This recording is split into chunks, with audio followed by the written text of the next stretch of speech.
Is there anyone here who's ever been to Fonteville up north?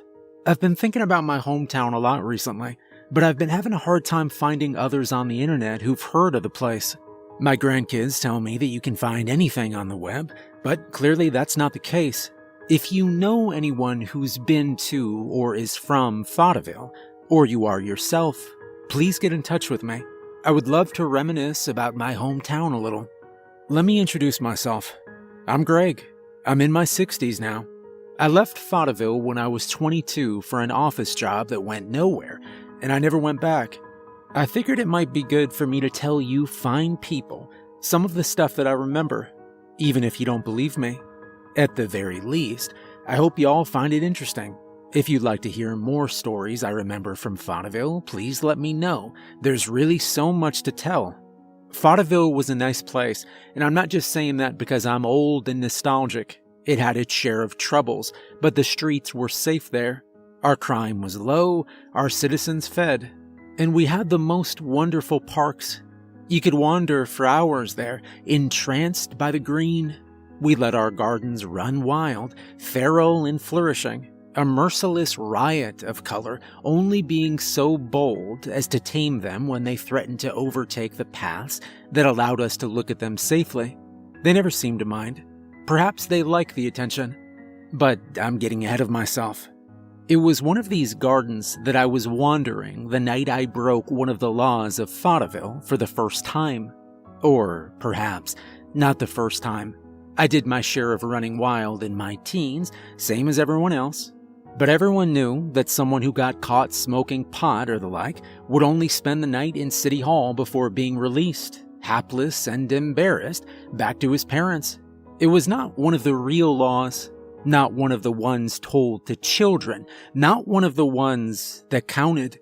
I can hardly remember them all these days, but I remember one clear as day. Be home before the sun sets. I remember when I was young, my parents took me to a movie and lost track of time, so that when we left the theater, it was nearly night, the sky painted in flame. I remember the panicked look on their faces, the way they hauled me by the arm to our car and broke the speed limits on the drive home, fleeing the night.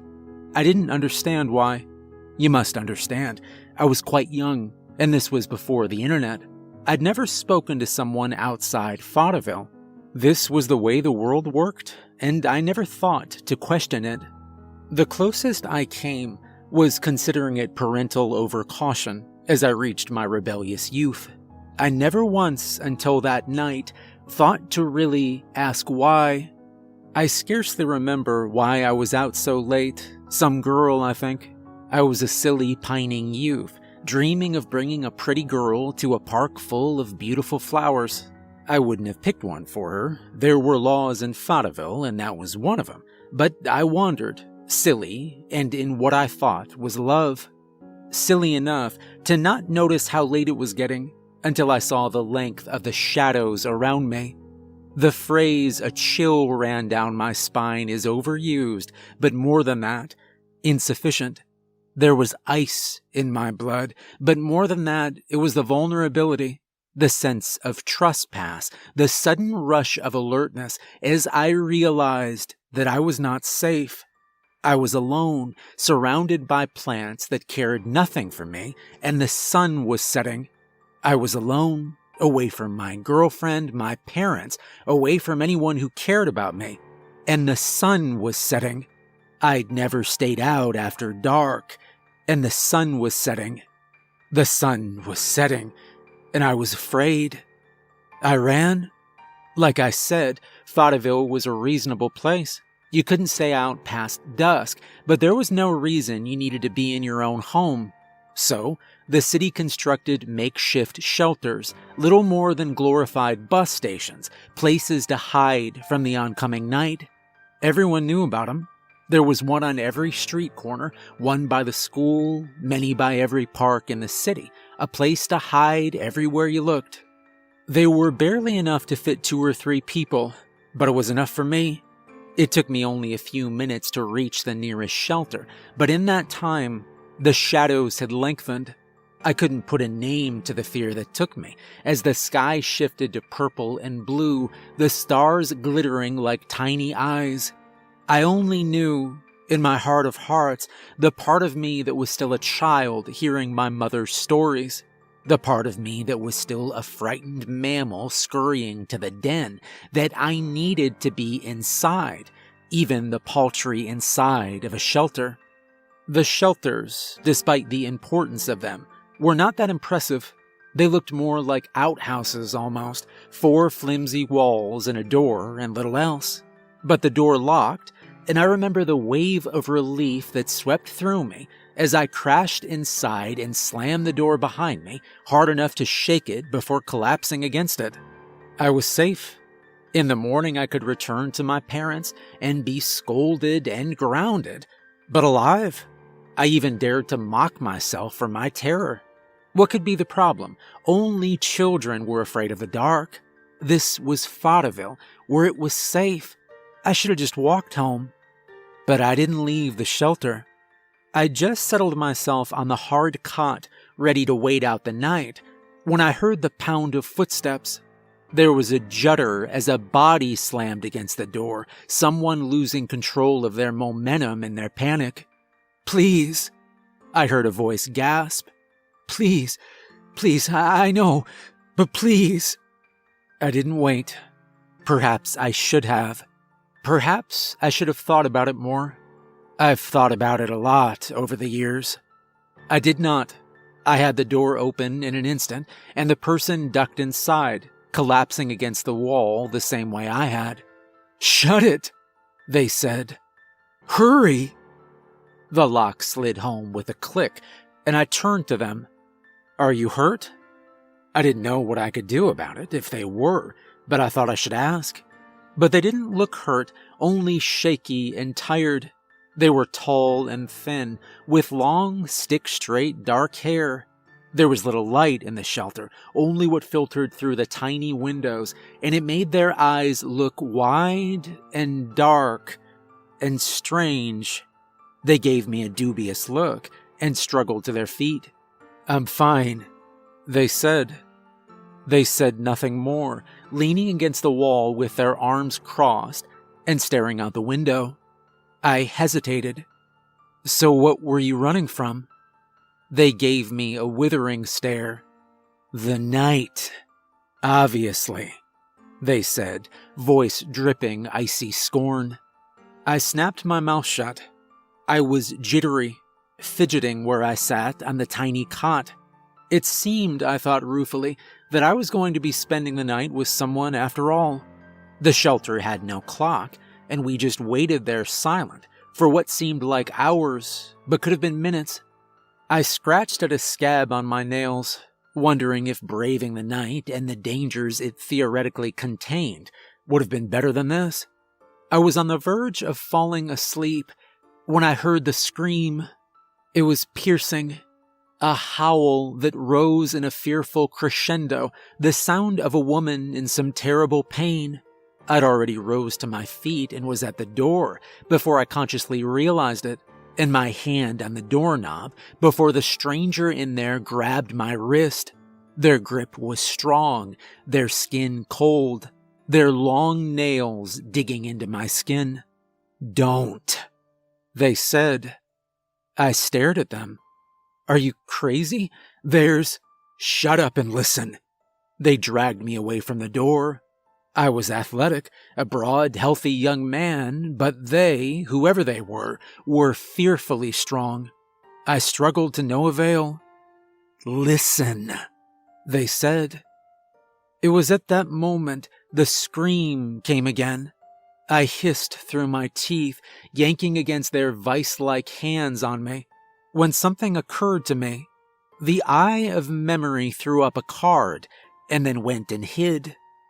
It had been the same scream, the exact same scream, the same wailing, shrieking crescendo, like a recording played over again. I froze, even my breath stopped in my chest. It came again. The same sound, like a recording, or perhaps not the same sound.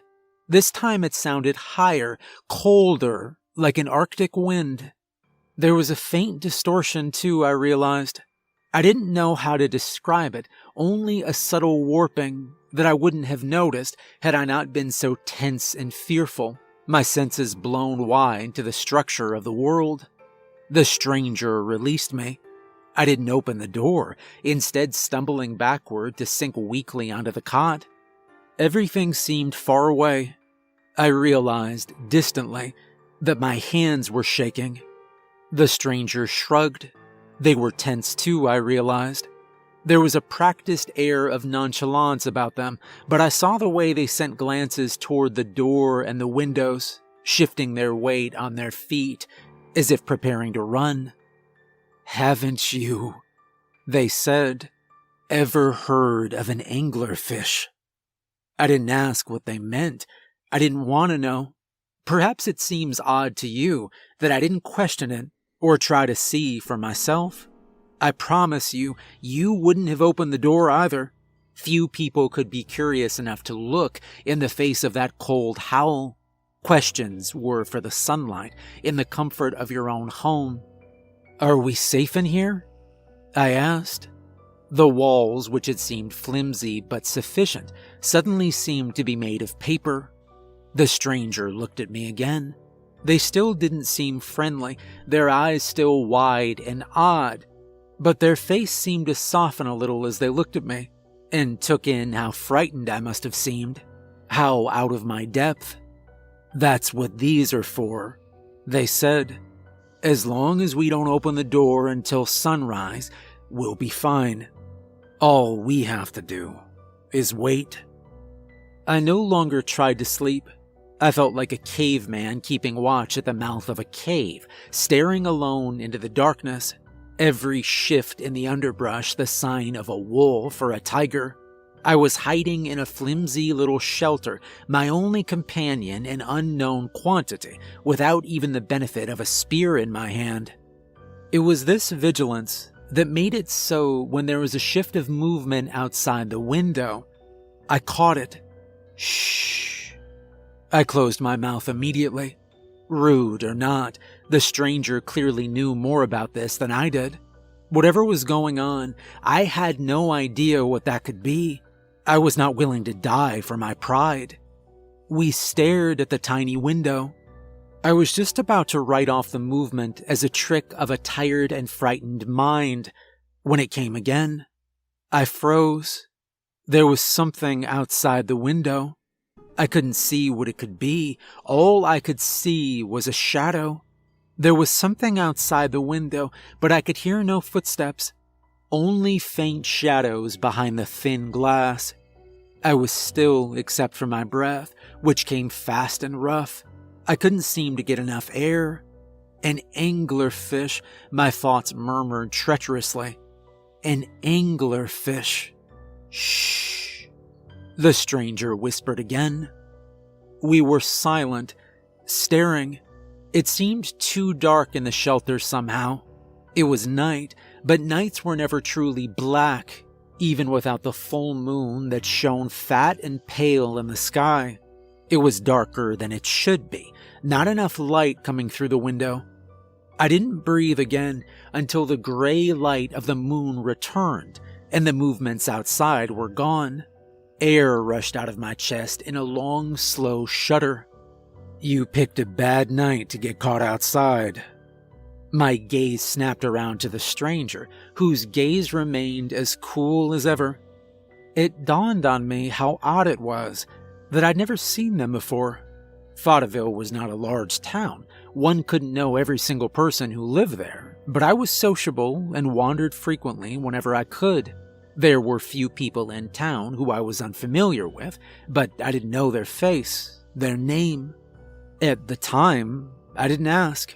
Something about doing so just seemed wrong. "How so?" I asked. They turned their eyes back to the night outside. "Bad night," they said again. "Lots of folk about. Would have been better to stay indoors. Follow the laws," they said. "What do you mean by folk?" I replied. All I received in return was a disdainful stare. "Weren't you taught anything?" I was silent and resolved to ask my parents when morning came and I could get out of this alive. Carefully, I ventured instead. "Why were you out so late?" They shrugged. "Visiting." There was no elaboration given. I wasn't sure if they were being intentionally opaque or if they didn't realize more information was usually given, but I let it slide. They were here and they were helping me. That was the important thing. I couldn't keep precise track of time, but it seemed only a short while before the next attempt came. 3 sharp knocks on the door, and then the voice, masculine and professional. "Are you folks all right in there?" I jumped. Hearing another person's voice was strange somehow. We'd left the real world for the realm of confusion and shadow, and hearing a police officer seemed so strange. It felt incongruous. "Yes, officer, we're all right," I called.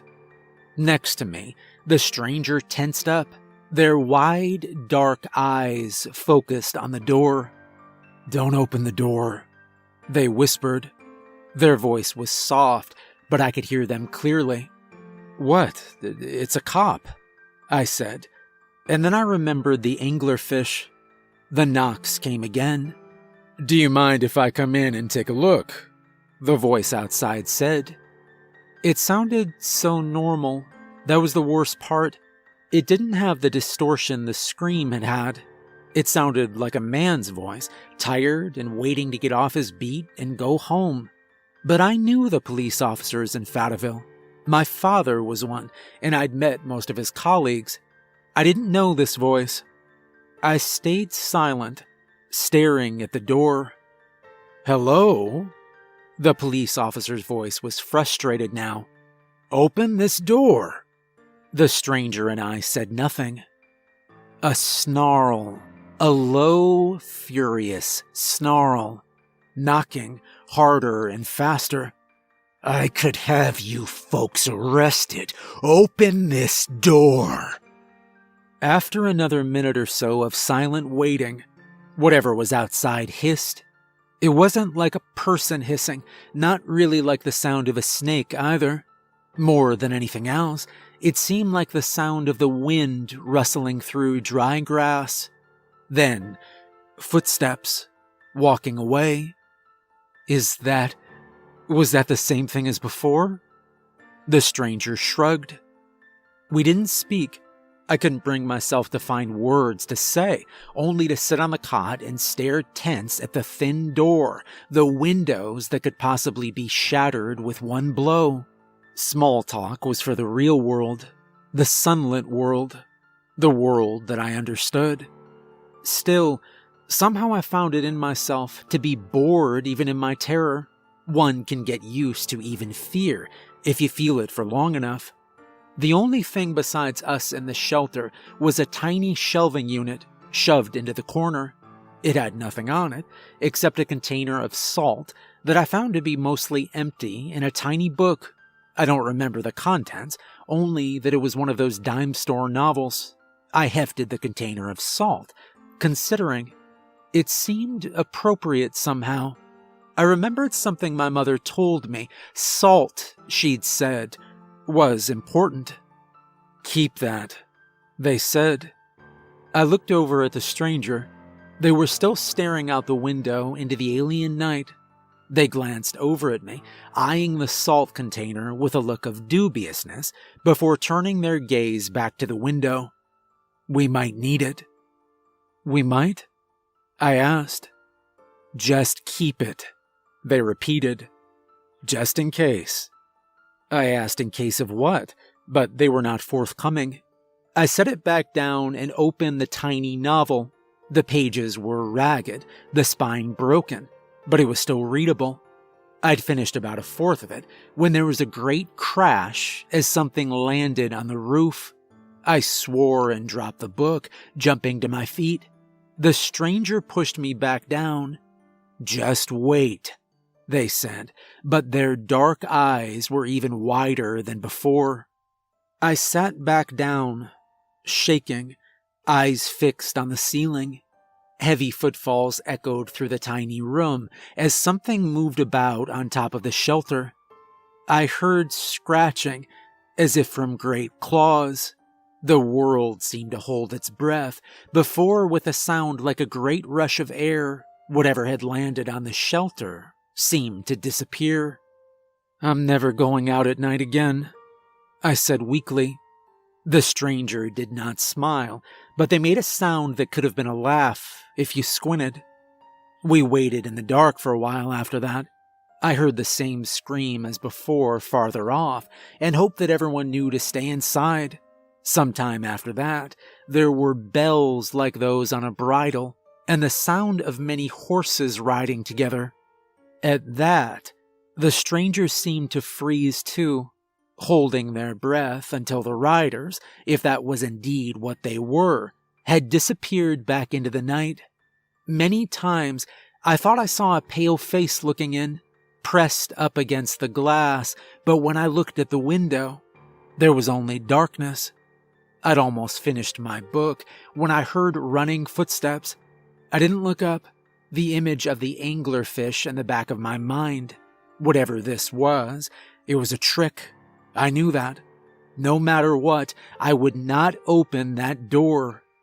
That resolution died as soon as whatever it was reached the door, pounding on it with desperate hands. "Gregory!"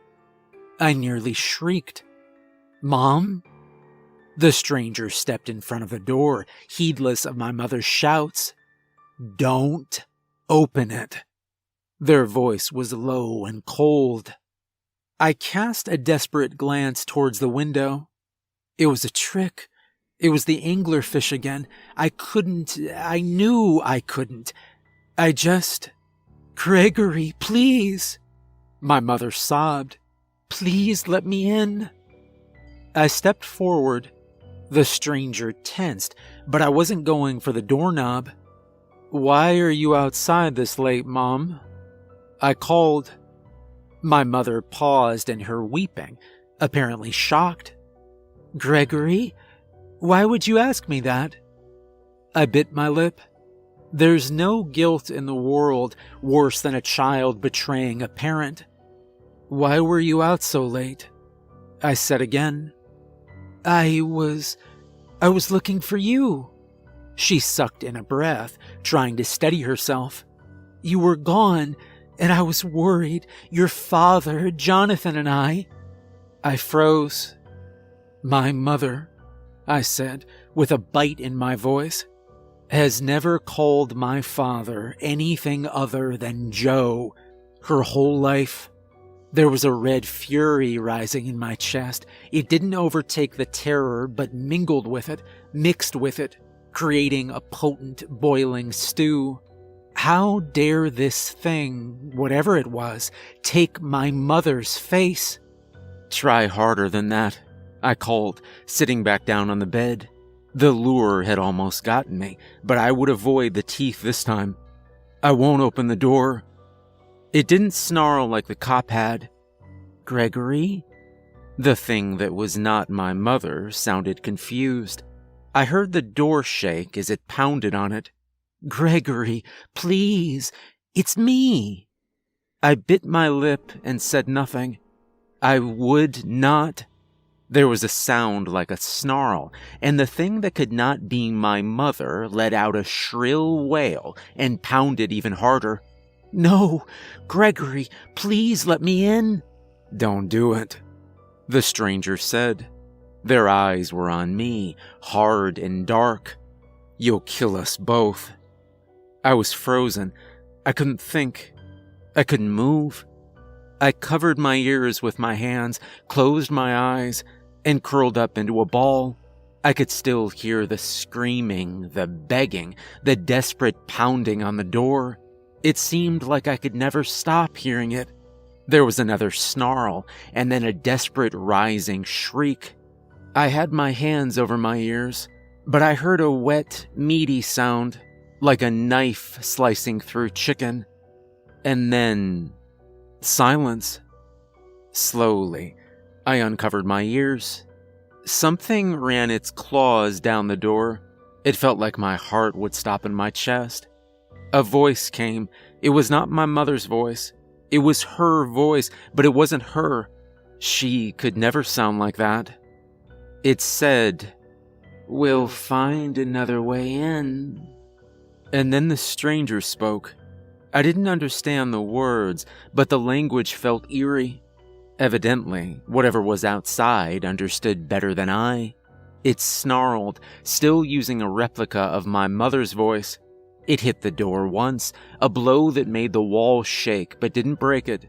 Before I heard its footsteps receding into the night, there was nothing else until morning.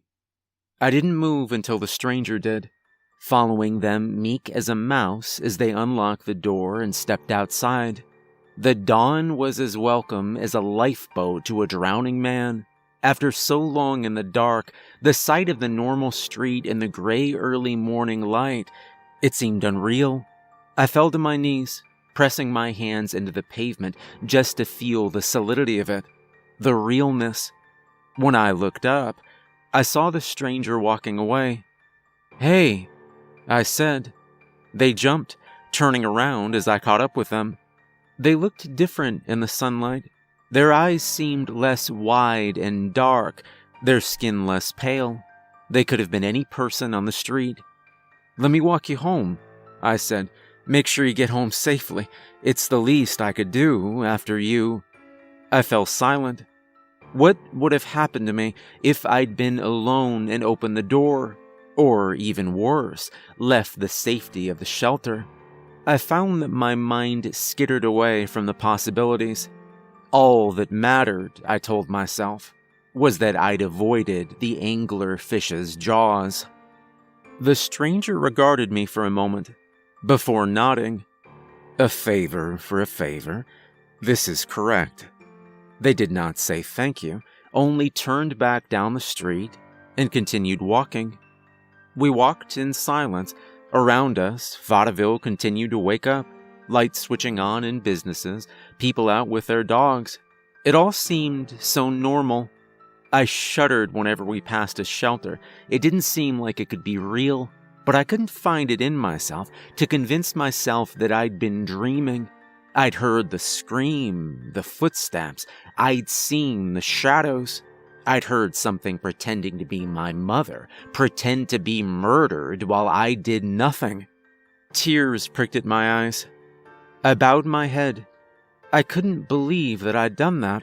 I had had a reason. I'd known it wasn't her, but it didn't stop me feeling like a coward. "You're not a coward," the stranger said. Their voice was different in the daylight, still cool and blunt, but a little warmer, a little more normal. They looked at me. I couldn't tell what it was they were thinking. Their eyes were as inscrutable as a reptile's. "You acted to protect your own life. That was the correct choice. Don't be stupid and convince yourself otherwise." Slowly, I nodded. I didn't know why. It was hardly advice, but I began to feel better. We continued to walk. I saw a woman coming out of another shelter and waved. I wondered how the rest of the town had fared that night. Hopefully, no one else had opened the door. No one else had let the darkness in. I wondered if I would find out about it if they had. The stranger came to a stop. "This is me." I paused, blinking. I'd been expecting a house, obviously, or one of the rare apartment complexes. This was a park. It was different than the one I'd been wandering last night, with less flowers and more trees. I couldn't see in between the trunks, only gray-greenish shadow. I shied away. After this, I wouldn't judge anyone who was scared of the dark. It seemed preeminently reasonable. "Here?" I asked. They nodded and looked at me. "Be more careful next time." I nodded. They didn't need to tell me twice, but they weren't done talking. "This is a good place, but there are laws. If we want to keep it that way, we all have to follow them." They reached forward and poked me in the chest. They were still strong, and I stumbled back. They'd been standing in front of me. When I looked down at their hand for only a moment, they'd been standing in front of me. When I started to raise my head, their shoes clearly in my field of vision, they were not standing in front of me. When I raised my head all the way, staring in an empty street, slowly, I turned to look at the woods. The dark green woods, night caught underneath a canopy. I bowed to the woods, short and respectful, and then I turned towards home.